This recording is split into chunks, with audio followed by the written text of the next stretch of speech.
following interview was conducted with Gwen Daniels for the Purdue University Oral History Program. It took place on Monday, March the 10th, 2008, at a residence in West Lafayette. The interviewer is Katherine Markee, the oral history librarian. Welcome. Tell us a little bit about where you were born and your parents and siblings and early years. It's a long story.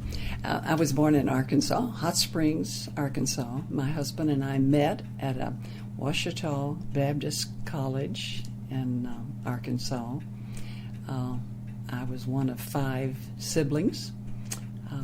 We all had a bit of education past high school, but not all have degrees.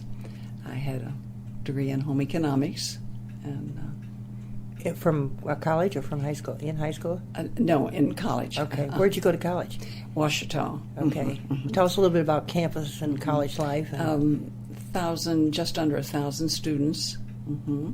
It was on the banks of the Ouachita River in Arkansas, a very scenic campus, small. But in a college town, there were 2 colleges, Henderson State Teachers College and Ouachita. So we always had competition within the city. Mm-hmm. Did you live at home? No. Oh. I was some 35 miles away from home. No, I lived on campus. I lived in the dormitory. Mm-hmm. And what was campus life like? Were there any student clubs or activities or athletics? Well, yes, there were sororities. I did not belong to a sorority, but there was lots of activity. It was a very friendly campus. We had a football team and basketball, and a good music program. We had a good music department, so we had good music concerts. Right. And so forth. People came. Yes. Mm-hmm. Okay. And it's still Mr. Maccabee in the political race now is a graduate of that. That's interesting. Oh, yes. Huckabee is Huckabee. All right. Okay. Yes. Mm-hmm. And did your husband go there as well? Yes, we met there. Okay. Mm-hmm. He was a couple of years ahead of me, so when he graduated, he wasn't eager to get into military. This was in what year would this have been? 1940. I graduated in 1944. Okay. And he graduated a bit before I, and he wasn't eager to go into military, so he got a job in defense work. But he realized his number was coming up for the military, so he joined the Air Force and then served as a pilot, B-24 pilot, for 2 years. We married when he was getting his wings, and I had taught a year. After graduation? That's right. And then we were married, and that was the end of my professional life. That's good. Was he in the European sector? He was in the Pacific. His crew was waiting on the West Coast to go to Japan. VJ Day came, and he was able to get discharged. In fact, when they got the notice that they would be eligible to do that soon, I think he ran. He didn't walk. He ran to get his discharge. He was anxious to get back to school. Right. He wanted to go into. He had taken a liberal arts course first, but he was raised on a farm. I didn't tell you that. Mm-hmm. He was raised on a farm, and his experience in the military said he made up his mind that he wanted to get into agriculture. So that meant he needed to get a science degree. So he came back to the University of Arkansas for a 2-semester course and got his science degree. And his professor there said, "Young man, you need to go on and get your doctorate." And he said, "I happen to know of a spot at Michigan State that you might enjoy." So it took us a short while to get moved to Michigan State, where he did. What did you do while your husband was in the service? You were married then? I taught that 1 year. Oh, while he was in the service. Okay. And then we moved around that last, most of the year that I was with him. He was moving a lot, it seemed. When he was still in the service? Yes, yes, which was a good experience for me. We were in Louisiana and Kansas and Idaho, and it was a rich experience for me. Sure. But anyway, he had the 3+ years at Michigan State, which we enjoyed very much. Had our 2 babies while we were there. Mm-hmm. Did you do anything or just take care of the children while you were there? I didn't work. Okay. I just took care of the children. Sure. Mm-hmm. Okay. And then What was it like up there at that? It's been the early 50s, maybe? Mm-hmm. Michigan State, yes. We left there in 1950, so Uh-huh. we had been there the 3.5 years prior to that. The campus was beautiful. Michigan State has a stream that runs through the campus, and they have a beautiful garden, beautifully maintained. We loved Michigan State. And Did you make some friends, too, while you were there? Oh, yes, and we still stay in touch. That's nice, yeah. Mm-hmm. Yeah, Michigan State was joy for us. But then we came to invited when he was getting his degree. He started listening for job opportunities and was invited to come to Purdue and that was, we came and visited in the month of March. It was murky and dirty snow and nothing much. I left Michigan State's beautiful campus. To the red bricks. So he liked, though, the people he met. He was impressed. So it didn't take us long to make the decision to come here, and that was in the spring of 1950. Okay. And in the Department of Agronomy? Department of Agronomy for the turf work. Okay. Which, as you have already noted, that Right. there wasn't. There was a Dr. Mott, Gerald Mott, was doing some turf grass work, more like pasture work. I don't think he had connected it to football fields or soccer fields, but that's where Bill picked up and kind of took Dr. Mott's. Tell us a little bit about when you arrived on campus, what housing and what was the campus like? A challenge. Well, it's changed quite a little. We lived with the 2 babies, a 2 and a 4-year-old. We lived in the black and whites a few months, and Tell the researchers what that little experience was like, where they were located. We were having a windy rainstorm, electric storm, and the wind was so strong that when I was in the kitchen, I felt like the refrigerator was falling toward me, and I tried to hold it, but I realized then it was the wall of the building that was giving way and kind of going back and forth. Were these houses right close to one another? Oh, yes. Like yes. side by side? Like cracker boxes back then. That was down on the corner of Airport Road and State Street. We lived in there. What was the noise level like? Could you hear through the walls? Pretty much. In fact, we had the 2 children, and the apartments were not air conditioned, so in the afternoon when they were needing their nap, upstairs was too warm, so they'd need to take their nap downstairs.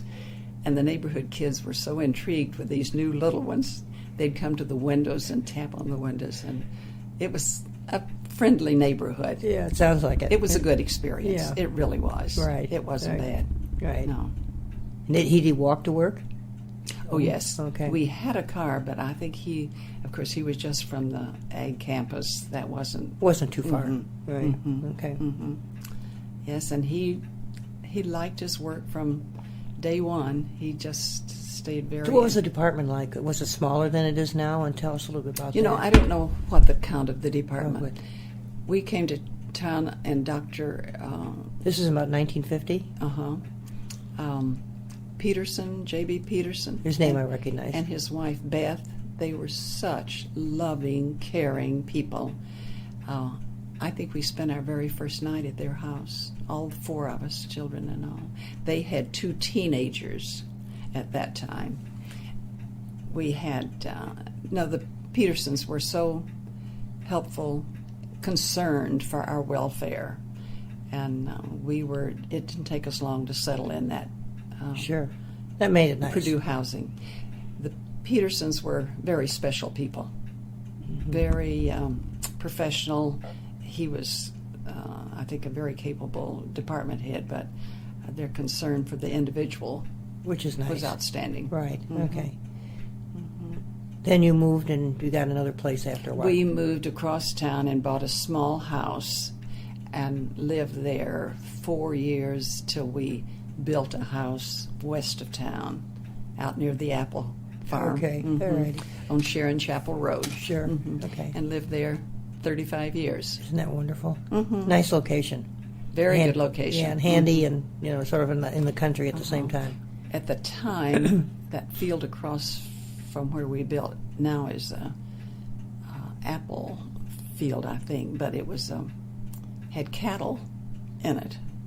The big, I don't know what kind of cows they were, but my husband would say, "This is the kind of farming I like. Sit in my living room and watch the cows." Right. Okay. Tell us a little bit about your husband was the first turf professor at Purdue, and also about the prescription athletic turf that he invented. Well, the prescription athletic turf came as, I don't know just what year along the way, but it took a lot of work to get to that point, of course. But I think during the war, games, football fields and soccer fields and Was this tennis World War courts, II now? World War II, and there was lots of work to be done to get those back, and people had time to think about and to participate. So there was a great demand for, and it stressed Bill to see high school kids playing on muddy fields. He said there's just got to be a way that this could. So they started developing not only grass varieties that were adaptable, but getting the soil that would hold the grass under stress conditions like football players produce. It was a long, slow process to get all of this together, but there were lots of stages. There were they invented some they developed the recipe for doing a soil that it had sand and it had the right mixture that made a more durable turf. And then they, of course, to get to the patch system, that they developed a soil watering. They could water the soil from below. They even had a heating system that they could keep at a temperature that the grass would continue to grow. So it was a matter of developing varieties of grass that could and do the this. soil mixture that could accommodate that. So that's what the prescription athletic turf. And also another problem is the drainage. When it rains or the snows, and they try to they could drain pump it. the water out. Right. Yes, yeah. you're right. That's a big challenge. That was really one of the bigger single getting rid of the excess moisture. Right. And did they try? And where did they do some experiments? Also, did they start with Purdue, with Ross Seed? No, Purdue's field was not the first one built. The first high school field was Goshen, Indiana. Bill knew the man that was taking care of that field, and the local school board agreed to let them do the experimenting there. And I remember we went up for that game on the patch system, and this was the first installation of Spot. And there were people here, though, from the Washington Redskins had heard about it, and they were out to watch that game. And then there was an experimental field in Michigan where we went, and it rained all day long, and the cheerleaders were standing. The field was okay. It rained as it should, but the cheerleaders were standing in water because they were outside the field. So it proved itself there, and there were several little trial runs like that before the bigger schools decided. So he started out with the high schools rather than the college one. Well, at least there was one. That school in Michigan was I think a small college that I did. And I think the first big field was maybe the Redskins. I should have That's okay. made a list of those. That's okay. You can always add those in afterwards. Yeah. When did it come to Purdue? When did they put it? I'm not sure. I can't tell you that. Okay. See, most of this time that I was busy with children and playing bridge and doing those kinds of things. But it took a while. I knew he was. Yes, I knew he was busy, and really into this, but Did he? Is this at the time? Did he apply for patents at this time too? Did he get this patent? Yes,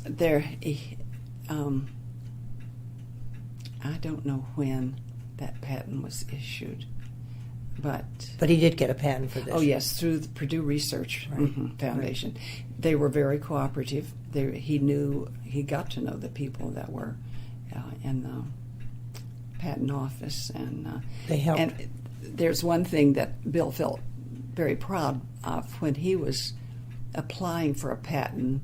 He learned that when a Purdue staff person got a patent, the proceeds went to the university.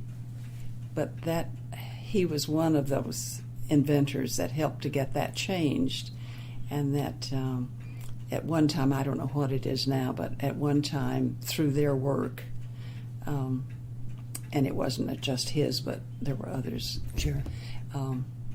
That a third would go to the university, a third to the inventor, and a third to the department from which it came.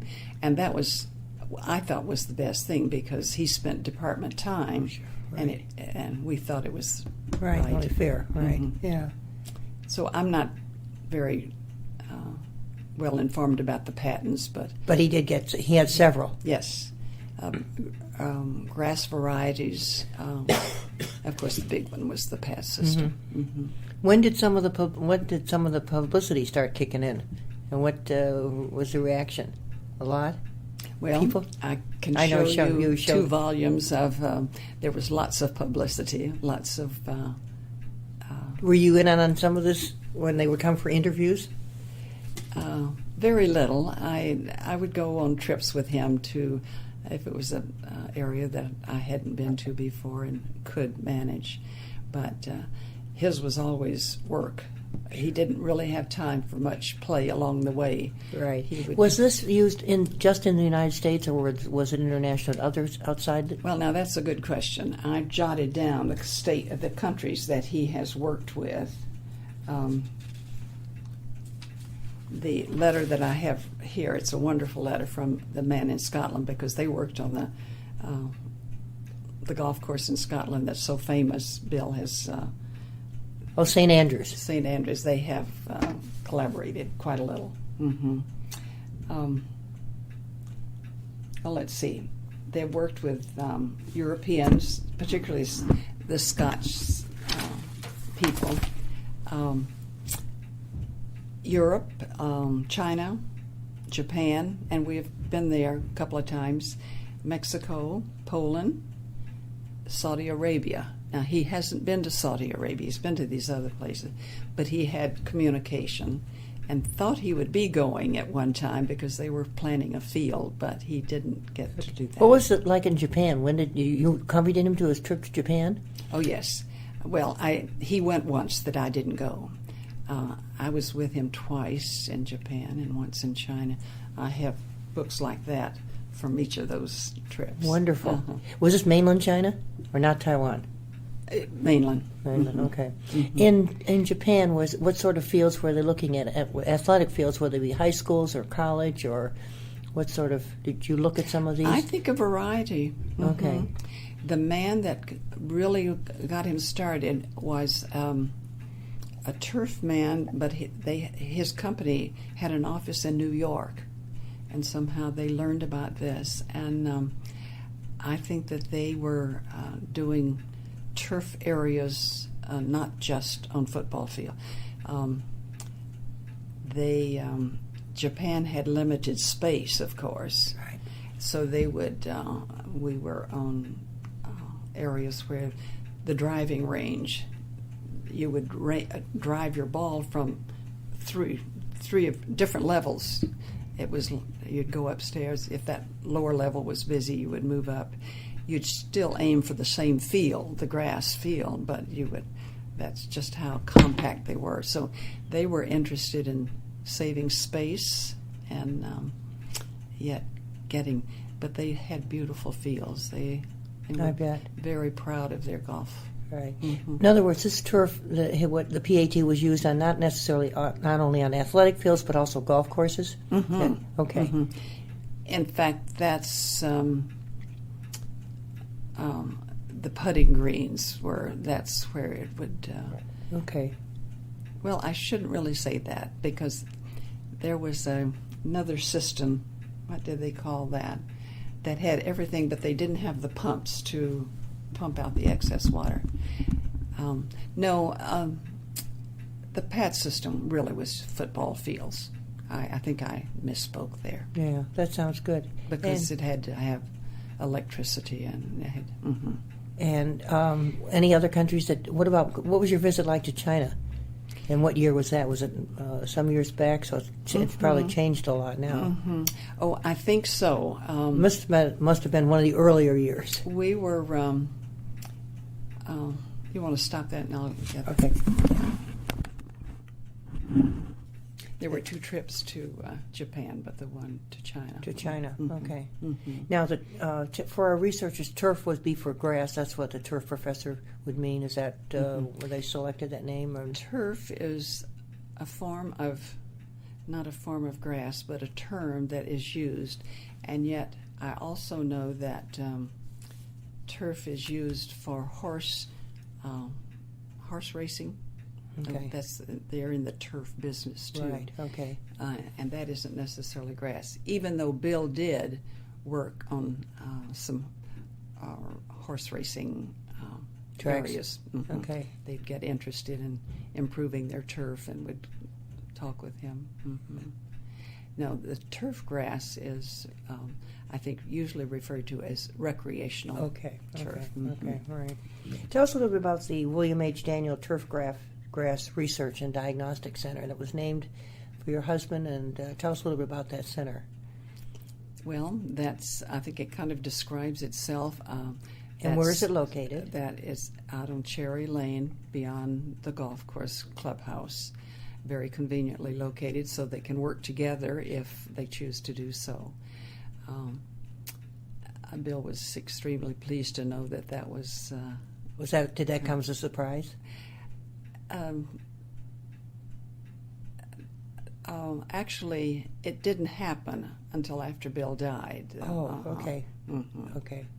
But the facility was there, but the naming was afterwards. no, I think I'm a little slow in getting that put together because he was gone when they decided to do that. I think because I was the one that accepted the.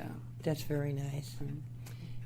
It was a nice day because it drew a lot of friends together, and it was a nice happy event. time. Mm-hmm. Yes, that's very good. Mm-hmm. Okay, tell us about the campus scenes in the 50s and 60s. What was campus like when you people came, and how it's changed? Well, that time we came down for the interview, it was dirty snow on the black soil around Indiana, and that's all I could see. Did you drive down? Oh yes, we drove down from Michigan State, and did stay in the Union. We thought the Union was a nice building, but it was hard to think that we would leave pretty Michigan, because we love the lakes up there, to come down. In Michigan, right. To come down and in March isn't Indiana's prettiest weather.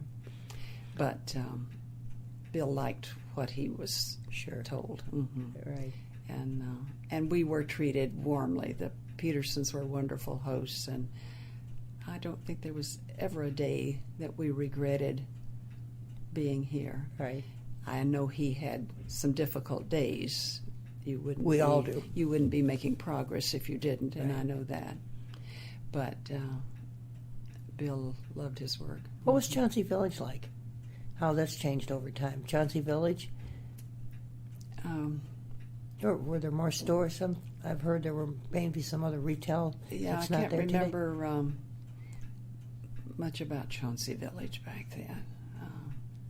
Was there any restaurants? Or well, of course, you were busy with the family, maybe. Yes, but, I had but the 2 was children. Sure. We didn't do much. Right. Mm-hmm. Were there some social events within the department? Oh, yes. Oh, we had lots of social events. The Petersons were very sociable people. We did square dancing quite often, maybe kind of a monthly thing. And we were bridge players, And once we built our house in the county, we had a large 2-acre lot. We had lots of picnics, watermelon cuttings. We'd ask all of the turf students. They were at our home a lot, often. It was nice for the children, too. They got to meet them. Yes, our children grew up just loving that. Anytime there were former students in town, they would come, and Bill would invite the newer ones. They have I was amazed when I got your message about doing this little work. I called one of the graduate students that I don't know why I chose him, but anyway, in so doing, he was excited that I was having this opportunity. So he started calling the other graduate students, and I have heard from several of them, and they all making their little contributions. I wish I could ask you to read. Well, you can make that we can do that as an appendix. You know, you can put that in when I send you the transcript. That would be fine. It's really fun to have them. Right, that will their be fun. critique at this point, Yeah. because most of them now are retiring, of course. Okay. Do you still hear from a lot of them at Christmas time? Oh, yes. Yeah. I made this move here, and I made the move in the fall, and I sent all my mailing lists just a note that I was moving, and waited till I think the 1st of November before I mailed that, and I thought this will serve as my Christmas message. Sure. So I thought then I didn't send Christmas cards, and I didn't know what that would be. I still heard from it. I lost a few that way, not sending Christmas cards. But no, I still hear from a goodly number of the That's very nice. Former students, yes. Yes. Yeah, that means a lot to me. Right. It's good to keep in touch, because I know others that when they get away, they do keep in touch, which is really nice. And if they're in town or they come back for weekends or something like that, they touch base, and it's a family thing, and it's nice. One of the very first graduate students that Bill had has been awarded the special doctorate award at Purdue. An honorary doctorate? Yeah, honorary doctorate at Purdue. So that's very nice. Bill doesn't know that, but he probably knows. Yes, he does. He knows. I think he really. Yes. You're right. So the fellows have done extremely well. They have stayed in the profession. When I was going over this, that's the one thing that came to my mind. They're retiring now, right along. Right. But they have stayed in the turf world. That's very nice. Yes. What did you participate in? Did you go to any of the athletic events while you were here? Oh, yes. Season tickets and all that good games. stuff. And we had basketball tickets for a number of years. Right. In fact, I thought I would keep Bill had a bad heart those last years, and we gave up football tickets a few years before he died. But we kept basketball tickets. But I learned that I didn't enjoy either going by myself or working to get people to go with me. So I don't go to either now. Okay. You can watch it on TV. It's okay. I'm happy this week. Right. I think so, right, yeah. Tell us a little bit about what you've been doing in retirement. What sort of things did you do after he retired? Did you do any traveling? Some.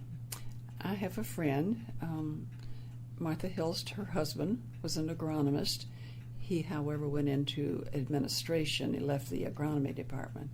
But the four of us had traveled a great deal. We both had 2 children. The 8 of us went to Europe for 2 months one summer. Oh, wow. And, yes. We didn't stay together all the time we were in Europe, but most of the time. But we went by ship, left out of Quebec, and sailed to Europe and back home. And how old were the children? Our children were 11 and 13, which was kind of a neat age. And theirs was, their boy was a year older than our children. But, yeah, it was... What a nice experience. Yes. So we had that experience of traveling together, and we continued to do things together as long as neither of our fellows are here now. But keep in touch. Yes. Oh, Right. indeed. She's. Does she live here too? Yes, Martha Hilst. He's been gone. I recognize the last name. He was in administration, and yes, she and I see each other often. Good. Does she live in Westminster as well? No, she hasn't lived. She said, when I got a garage out here for her, she might. She hasn't made the decision to leave her nice big house. Okay. She lives across from Blessed Sacrament over here, a nice neighborhood. Oh, okay. A lovely home. Okay. She keeps in touch. Well, Yes. she's close by. Oh, Right, yes. She yeah. called this morning. We're lunching together tomorrow. Oh, Mhm. good. Anything else you've been doing in retirement? Now, of course, with the house, and you sold your house, but you kept pretty busy up until I do then. volunteer work. Good. I've spent a lot of time with Home Hospital. I did. I was hospital auxiliary president at one time. I managed the gift shop for a while, and I'm very involved in the hospital auxiliary work. Right. Uh-huh. You're going to continue on when they move? No, I gave that up too some time ago. I started doing volunteer work for hospice. Are you familiar with a hospice I program? know of it. What sort of Helping things people. does this Well, entail? usually when they're in the stages of their last stages of life, they need people to talk and to, just to be there and understand. And Do you go to their? Is this to their home or? mhm. You get assigned to certain people, and with some regularity, you go. It's a wonderful program in that it's when the doctor can agree, and this is hard for professional people to do, to say we've done all we can for them. We'll keep them comfortable and keep them as comfortable and do as what we can without extending their lives unduly. And I approve of that so heartily that I really have volunteered in that area. I'm not doing that anymore now. Okay. Is that round? Do they provide round-the-clock service? You go to the house, or? It's sometimes there are hospitals or nursing homes that care for people like that. The ones that I cared for were in their homes, as a rule. There was one nursing home that I visited some. Yes, it's where you can stay in your home if the family can deal with that. Right, Mhm. exactly. And yet it gives kind of a semi-professional person there knowing what to do in right. situations. And it frees up the people that That's they right. can do Mhm, something, get out or do shopping or Mhm, something of that mhm. sort. But I loved golf. I played a lot of golf until just a few years ago. I Okay. wasn't good. But you enjoyed the But game. I enjoyed it. Right. Mhm, mhm. And of course, we have the opportunity of the symphony here and the Right. music hall. I do not have music hall tickets now. I used to, but I haven't. But you can get the ones that you want to go to, and then Mhm. they provide service. You can go back and forth. Our bus takes us right to. That's right. Mhm. You don't have to park, which is That's great. right. That's right. I know. How about an outstanding event in your life? Does anything special come to mind that you'd like to share with us? Mm. Or a favorite memory of Purdue, or both? I don't know. What an outstanding one. Or a favorite memory of Purdue, perhaps?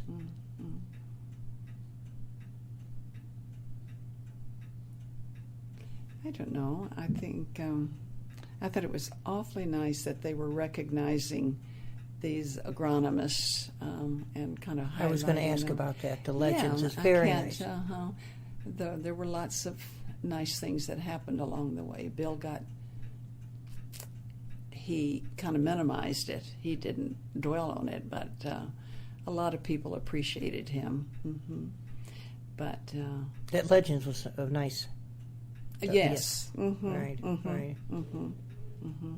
And as I read through these letters, I'm just amazed at the things that people remembered to thank him for and to. Yes. And the young man from Poland, just a Christmas note recent, not this Christmas, the one before, said that he was remembering when he was here with Bill. He was here with some company that brought him and some other Polish men to the country and let them take them to a university if they could get work. And this man from Poland worked with Bill as a technician for a year. And he was in agriculture over there, so he was happy to be in the life science building. And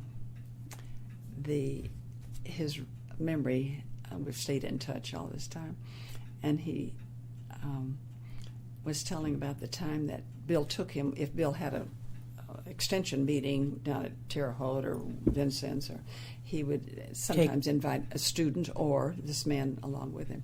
And he was recalling that this one trip that he went on, and there was to be a dinner at the end, and he said to Bill, I don't have,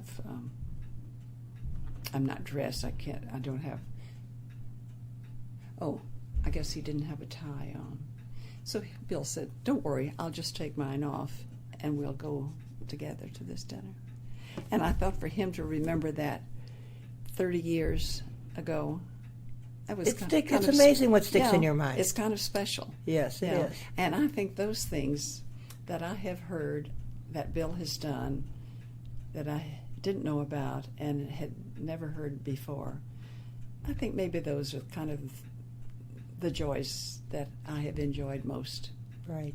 Good. In my mature years. Mm-hmm.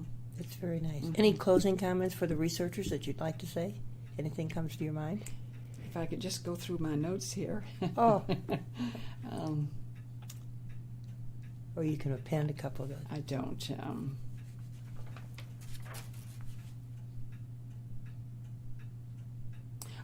We must talk about his secretaries. Can I do that? Please go. He had two in the 35 years, he had two secretaries, one at a time. Kay House was the first, and she was a gem. She was very skilled at her secretarial work, but loved the students and had a real compassion for people with problems. And she worked until she had to retire. And then Kay House, the name slips me now, but the second one came in with a very different kind of person, and yet she filled that need. Really, the students adored her. The students liked both of the ladies very much. Sure. But different kind of attitude. She was so good, and she was very skillful with Bill. He was tended to get overloaded with things to do, and she would somehow always be able to pull him out of it. I learned to appreciate both those women so much. All right. Yes. Part of the team, which is nice. Mm-hmm. Yes, they seemed to like each other. At least they tolerated Bill very well, and he learned to really appreciate them. They work good on both sides. Yeah, good. Mm-hmm. Anything else in closing? Anything that you can think of? I don't know that. I found such satisfaction in the fact that he enjoyed his work so much. Right. And enjoyed life. He did. Right, Mm-hmm. which is Mm-hmm. nice. Mm-hmm. Very good. And he didn't die unhappy. He was... it was easy for him to let go. Okay. Mm-hmm. Thank you. Because he no longer could do things physically. Yeah. This concludes the interview, and I want to thank Mrs. Daniels very much for this. Thank you very much. Thank you for listening.